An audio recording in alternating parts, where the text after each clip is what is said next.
What's going on, guys? Welcome back to the Rec Report, the show where knife guys talk about knife stuff. Did we just come up with a new tagline? I don't like it. You don't like it? I was joking. All right, guys, welcome back to the Rec Report, the show where knife nerds talk about knife shit. I like the other one.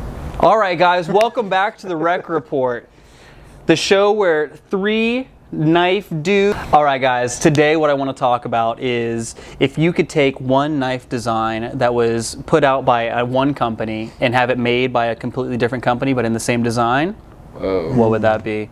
Also, we're going to be talking about knife news and a whole lot more, so stick around. All right, Riley, so before we hop into this episode, a lot of people have been asking to be kept in the loop with what's going on with the building. So how do you want to do that? We already got all these cameras set up with the lighting, so what do you want to do? Let me just show you. RC, welcome back to another shop vlog. We are currently in the new building and I want to show you guys a little bit of progression. Starting off in the main room, they've been tearing down walls and doing demolition. They've been taking a lot of stuff down, a lot of lighting, starting to switch it out. They just started working on the bathrooms today and also the studio. Pretty pumped on the studio, can't wait for that part to get done. Then we can start doing the rec reports in there. Moving on, we've got the shipping and receiving room. They've started to take down the walls in there and they'll be replacing the lighting and flooring and all that kind of stuff. And then moving on into the custom shop, they've done a lot of work since the last time. So last time you were here, they took down that little wall so there's a passageway. Well, they also painted everything. They've got the lighting up and then they've got the flooring painted and we've got this cool tan color. Pretty pumped on that, kind of goes with the rec theme. I'll be keeping you guys updated as things go along in the new shop. Pretty pumped on everything that's going on here. If you guys have any questions, let me know down below. I'll be sure to answer them. And until then, we'll catch you guys on the next shop vlog update.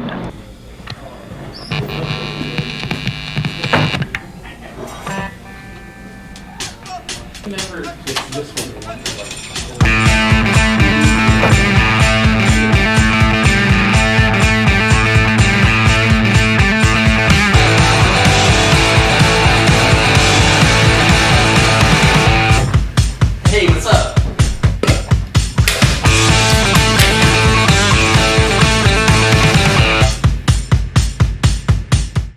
All right, guys, we're back on the couch. Riley, I see that you changed. You did a wardrobe change for the vlog and then for the building update and now for this. So that's pretty cool. You like to keep Same day though. Oh, definitely the same day. For sure the same day. We just filmed it and we just came and sat back down. For sure. Ding! So guys, what I wanted to hop into today first was kind of a theoretical that you kind of see thrown around on different forums, which is a knife design that you really like. If it could be produced by an entirely different manufacturer with like the same design but with all their characteristics, all of their manufacturing processes, all their capabilities, what would you do? So for me, it would be the Microtech SOCOM. Okay. Built by Hinderer. Oh, that'd be pretty cool. So that would be that sweet. Flat slab, customizable with different scales. A little bit more like his jimping isn't very aggressive. That's true. So like, but still have that design cue. Maybe add a flipper, maybe not. It would work, but I feel like overbuilt titanium SOCOM made by Hinderer. Would it be a frame lock then? Mm-hmm. Oh, yeah, that would be really cool. That would be super sweet. So for me, I'm going to go the opposite direction. I want a PDW Invictus, so that same design that you see Terrain 365 and ProTech do, but produced as a manual by Microtech in the US. So aluminum handles, sort of like kind of the opposite of what you want. You want a SOCOM that's made to be more like a Hinderer. I want a PDW that's made to be more like a SOCOM. Right. So aluminum frame, or aluminum body, I should say, titanium subframe.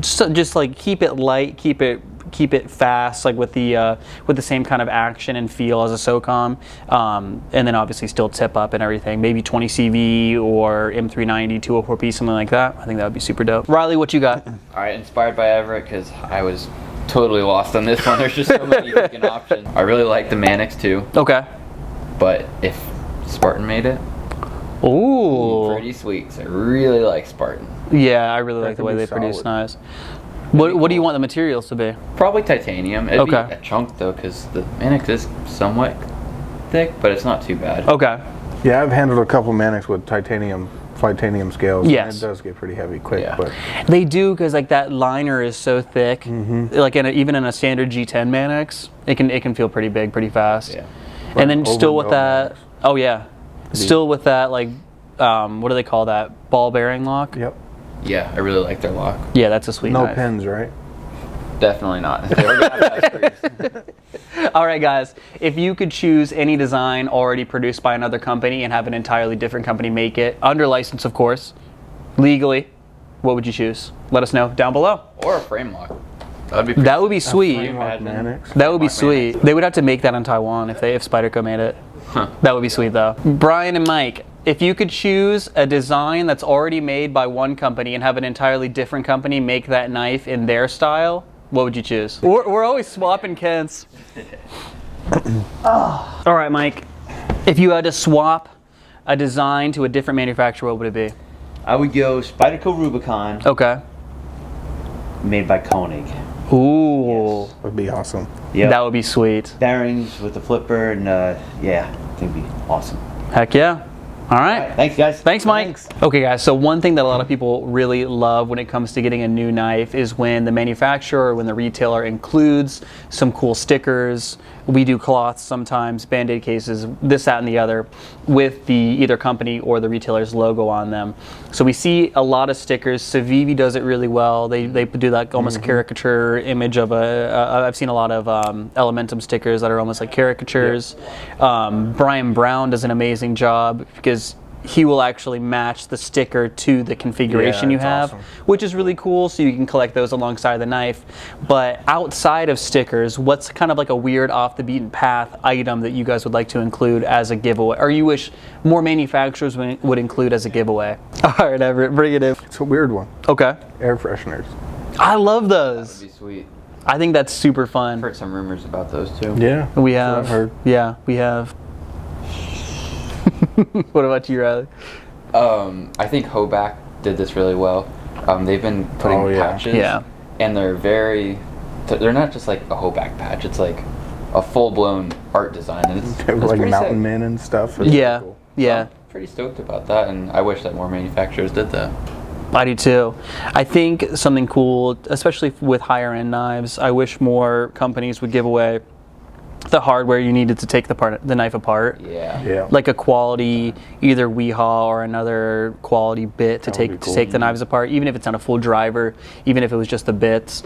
I know a lot of times they do proprietary hardware, they do this, that, and the other because they don't want people to take it apart, especially knives with uncaged bearings and this, that, and the other. But I think that would be really neat. I love the idea of air fresheners. I think that would be super fun. But yeah. Let us know down below what you guys wish more manufacturers gave away with their knives. Okay guys, so we're doing a lot of theorizing, a lot of hypothesizing, a lot of philosophizing today. I think that's my favorite. Yeah, one of my I favorite love it, things yeah. to I do think too. about, 'cause there's so many different options, and And there's no limits. Exactly. So what I wanted to ask you guys is, I know a lot of manufacturers have done this in the past. We've seen Spyderco come up with the bird line. Yeah. We've seen Benchmade come out with the red line. They're Taiwanese models. But we've seen brands who are premium, who are generally a lot of the times they're US made knives, and then they come out with a budget line, kind of like the Civivi to the Wii, that produces quality knives with nice designs, but at a cheaper price point. Right. So if you could see any company that is a premium manufacturer kind of create a budget line, what would you do? so one that we don't carry. I really wish we did carry, but I don't really know how it works out. Anyways, Warner Bros. Or Miller Bros. Sorry. Warner Brothers. We're not watching movies. Miller Bros. They make some super wicked fixed blades. Yeah, They do. But they're crazy, crazy expensive. they are. I think if they made a budget fixed blade that was around that like $250 to $300 range, it'd be pretty sweet. That would be really That would cool. be Just the ones that I've seen are upwards towards 2,000. Yeah, and a lot of the times that's like almost a secondary market price because it's such a small operation. Them, RMJ, Half Face, a lot of these really cool tactical fixed blade and tool manufacturers, they release knives at a decent price, at a reasonable price, and then their secondary market's just so crazy. Those are the prices that we see. But I think absolutely, and their affordable line would still be expensive. Yeah. you Right. know, to maintain the quality. But I think that's a great choice. Everett, what do you think? It wouldn't be a rec report if I didn't mention it. Chris Reeve. Ah, ding, ding, ding. Everyone take a shot. We could probably turn that into a drinking game. But no, it would just be cool to see a entry level Chris Reeve. Yeah. To get people at least more familiar with the design, and then they can make the jump into something more higher end if it's something they enjoyed. Yeah. And then how would you design that? What would you spec it out like materials wise? That would be the hard part. That would be hard. Can you imagine a full G10 Chris Reeve and then like it'd have to have a liner lock then?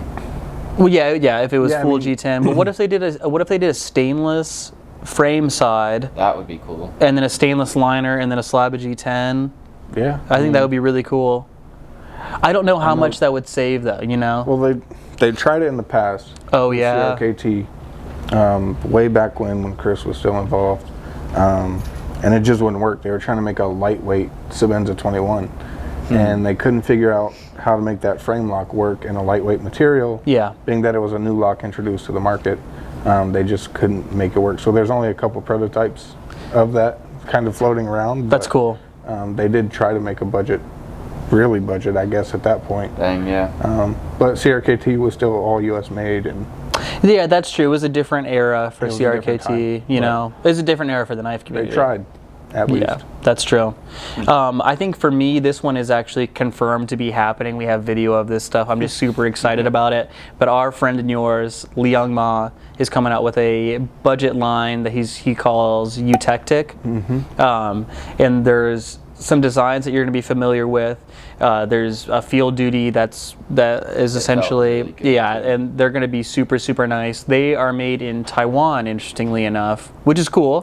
They're starting off in D2 and they're going to move into different steels, but they're all going to be under $150-ish. It's not bad. So with some really cool designs, some cool opening mechanisms. So if you're interested in that, I'll link that video down below because we have all the info on those. But I'm really excited about that. On the flip side, what is a company that you wish had a more premium line that they added into their kind of whole line? Definitely. So there's a few models from Finch that I really like. Okay. And I feel like they could definitely step it up a couple notches. And Sure. also bump Oh, the yeah. price up a few notches. And then that'd be really cool. Like titanium and different steels and... Yeah, that would be really cool. Because they are, they have the capability because, I mean, those are Best Tech produced.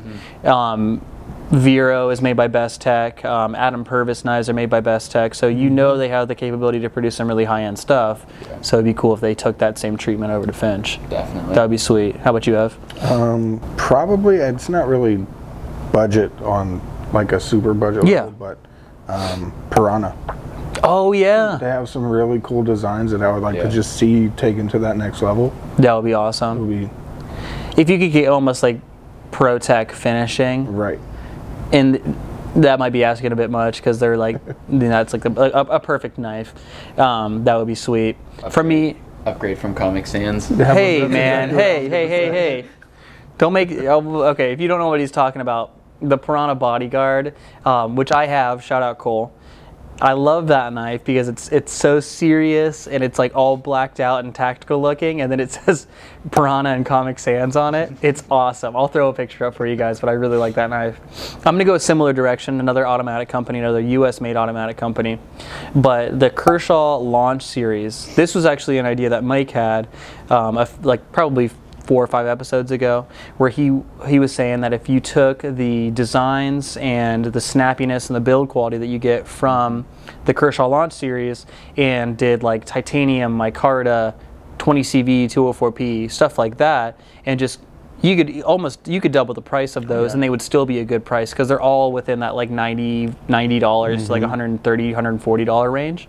So I think that would be super sweet, and it would still be a good value for the money, I feel like. They wouldn't even have to change the quality of the action. No, the action's It's so awesome. good. They can honestly keep the same steel too. I mean, Yeah. if they really wanted to. It's all CPM Right. 154 across the board, but I think it would be Give cool them to do an some updated titanium seal. I think there has to be a reason they're not doing that, but Well, across the board, autos tend to be aluminum for some that's reason. true. Yeah. That's true. I think it's just easier to mill out if I had to guess. It probably is, but I think that would be amazing. I really like the designs. I love that they're still made here in the U.S. But that's what I would do. An updated Kershaw launch series, maybe even with the same designs they have now, like I really like the 11. 11 is sweet. You know, and then just make that in a better steel, or a different steel, sorry Everett, with some titanium and micarta, but I think that would be super sweet. Anyway guys, if you could go to a company and say, I want you guys to produce a budget line, what would that company be? And if you could go to a company and say, I want you guys to produce an even more premium line, what would that company be? Let us know down below. I'm always curious to see what you guys have to say about that. All right guys, so something we've been doing on the past few episodes is going over some knife news. The first thing I want to talk about is something that Everett and I got to see back in, like, what was that, October? It might have been earlier than that. It was pretty cold. Was it? I thought it was pretty warm. I'm always cold. Probably warmer than it is right now. It definitely was. But it was the new Hinderer, the Project X. Everett, you know way more about this, so I'm going to let you take it away. What's going on? Actual like specifics as far as size. Okay. I will say it's close to the full track size. The blade is kind of modeled after that same kind of really wide, slicey full track blade. More of a clip point style. Yeah. G10 show sides with a textured titanium lock side, which he hasn't done in a long time. Yeah, it looks awesome. I know he said he probably will bring out smooth lock sides also, but he wanted to start with that texture just to kind of bring it back. It's a flex. Throwback. Yeah. It does have the built-in tool like the full track had. That's so sweet. So you can disassemble in the field, clean, do all that stuff. I'm not sure if it's a tri-way system. It is. Yeah, I just saw a picture of it had on the flipper. But yeah, it's a nice big size, kind of that full track size if you've ever got to handle one. $500. Yeah, it's going to be cheaper than a XM24. Yeah, it's in between that size of the 24 and the 18. Yeah, 3.5. So I'm super excited about this. There are pictures, so we'll be throwing up pictures for you guys here with some different angles on it. I was really impressed. It wasn't the Hinderer that we were excited to go see. No, because we honestly didn't know about it before we went into that event in October. We were hoping for a different new Hinderer. I mean, autos were being rumored. The whole time. We were hoping to see that. And we ended up seeing. Might have actually caught a small glimpse of it over a wall. But, yeah, that's true. That was a huge surprise. I know they've been working on it for 5 or more years. Yeah, and they actually had prototypes back in October that were really nice. But it's going to be a cool new introduction to the Hinderer line. It's going to be awesome. Yeah, I'm excited about it. The XM18s and the XM24s get a ton of play. I think this one's going to be a little bit more versatile than what you see with like the Jurassic and what you see with like the full track and everything like that. So definitely a more neutral handle. Definitely. It still has a couple. You get that design cue that Hinderer has, but it's a little more neutral. I agree. So I'm really excited about that, and I know you guys are going to be too. Like Everett said, it's going to be around $500-ish. I don't know when those are going to start shipping. They are on Rick Hinderer's website right now, all out of stock, obviously. But you can go look at them and see all the different configurations, all the specs on them. So I'll link that down below. We're super excited about that. I think he posted a video about them too, where he's actually doing an overview of the models. I'll post that as well then. Cool. So another thing I really like to do on here is show some other cool YouTubers some love. One new knife that we got to see at SHOT Show and then we actually got in since then is the CVV Altus, the new button lock that's a thumb stud only. Yeah. Which is really cool. I like that that's coming back around. It's a little bit smaller than the previous button locks they have been producing, but it's really nice. I'm excited about that model. I'm excited to see more budget button locks coming into the game right now. But Neeves Knives, I know you guys have seen his channel. He just released a review on them. So if you want a little bit more of a comprehensive overview, go check it out. The video is awesome. I really like his channel. I think it's a cool channel. So I'll link that down below. Check it out. So another knife maker that we always like to talk about on here is Joey Roman. He makes some of the nicest small batch fixed blades out of there. He's actually out of Missouri. So everything, all the materials that he uses are US made. He makes a big point of that. But he's really famous for producing his knives in like acid etched 1095, which is awesome, and it suits the way those knives are built and the way that they're supposed to be used. But I know you're going to be excited about this. He's actually coming out with some new steels in some of his famous designs, namely Nitro V, AEBL, which is having a huge comeback in the knife community right now. For that one. Super excited about that, as well as 80 CRV2. So that's, and like, yeah, I know how you're talking about Miller Bros. Miller Bros, RMJ, companies like that. I don't know if Miller Bros actually, but I know RMJ uses a lot of 80 CRV2. Super, super strong steel. So it's cool to see him kind of moving in to the next generation right now. I know you like his stuff. I do. His handle materials, he really does it differently than a lot of people. He does. It's just cool. I like the way he does his sheaths as well. Like the thumb pusher is really nice. But we'll throw up some pictures for you guys here because he's been doing some really cool like honeycomb stuff with his handles that I really like, almost like a translucent honeycomb pattern. It's awesome. I'm super excited about the new steels, so I just wanted to alert you guys of that here. We'll be snagging some of those up and having them on the site here soon. All right, and last thing I want to talk about is two companies that previously we had a relationship, Worksharp and Benchmade. I know you guys know where this is going. They have a totally badass new collaboration slash exclusive together, a bug out with yellow. Is it FRN? It's FRN, I believe. Yeah, Or is it what does Benchmade call it? Grivery? Grivery? Or is it G10? I don't think it's G10. I think it's FRN. Okay. It's whatever Benchmade calls their FRN. But it's yellow and it has a black 20 CV blade. It looks sweet. It looks really cool. awesome. It has like almost like a caution look to it. Bumblebee. Yeah, exactly. Yep. And I think the most interesting thing about this, and something that I haven't seen on an exclusive bug out yet, is they actually swapped to the longer deep carry clip, the one that you see on like the Casbah and stuff like that. So I think that's a really, really cool choice, a little bit more deeper retention on that. But that's going to be an awesome exclusive.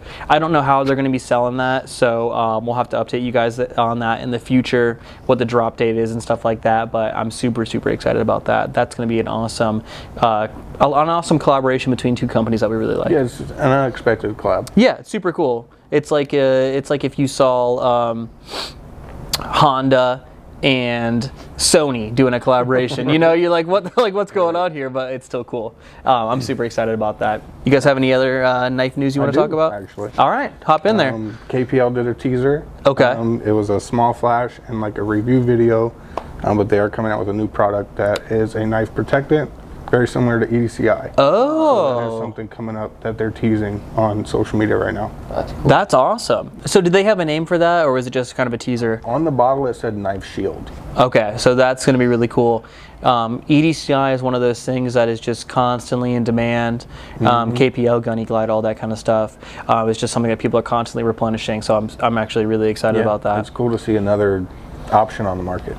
Yeah, because for so long it's just been either traditional knife oils or EDCI. So I'm actually really excited about that. All right, guys, so that's all for knife news today. You know what we got to do now? $50 winner.